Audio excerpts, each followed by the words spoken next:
When wrong seems so right and so popular, what hope is there of a change for the better?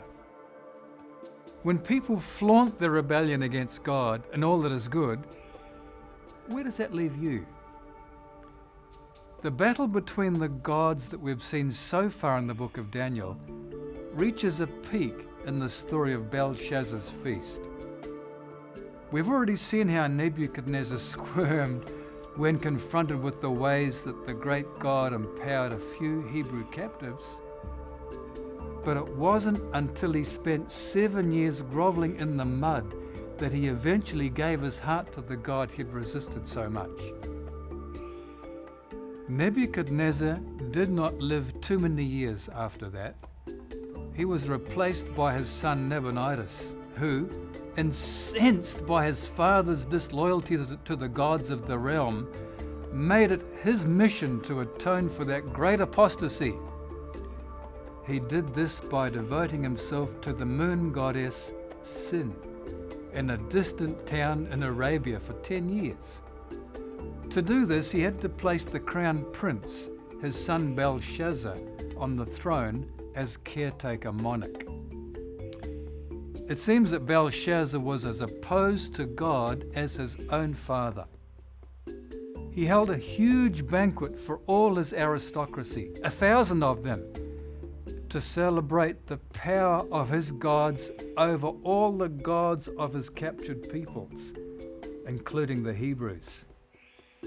It just so happened that that night was a full moon, when the powers of the moon goddess were at their greatest. They needed to be, as the city was surrounded by an invasion force of Medes and Persians. The partying nobles inside were not concerned. Babylon was impregnable, and the goddess Sin was in all her glory. Emboldened by these things, Belshazzar decided to take it to the next level and ask for the sacred vessels stolen from the temple in Jerusalem. This was both a boast of the power of the Babylonian gods and an insult to the God from whose temple those golden and silver goblets were stolen. God does not answer every challenge thrown to him by thoughtless drunks, but this time he did. So mysterious writing appeared on the wall. Just like his grandfather before him, when faced with a perplexing mystery, he called for all his wise men. But this did not include any of the Hebrew captives, indicating maybe a sense of disdain for them. It was only at the urging of his grandmother, simply called Queen in this story, that Daniel was called. Of course, Daniel was able to read the words, which were written in Aramaic, the international language of commerce. The other wise men would have known what these words were too, but their sequence didn't make any sense to them. They sounded like the call of a street merchant reducing the price of the stock, as in a fire sale.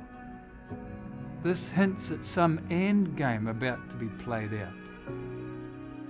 As for the impregnable city, the Median and the Persian armies diverted the river that flowed through it so that they were able to march in with water splashing around their shins rather than being well over their heads. Needless to say, there was a great slaughter that night as the city and the Babylonian Empire fell. Belshazzar tried by his banquet to showcase the triumph of his gods over other nations. That pretense backfired horribly for him, demonstrating yet again the primacy of the great Creator God. So when it comes to us having to endure prevailing evil, don't give up.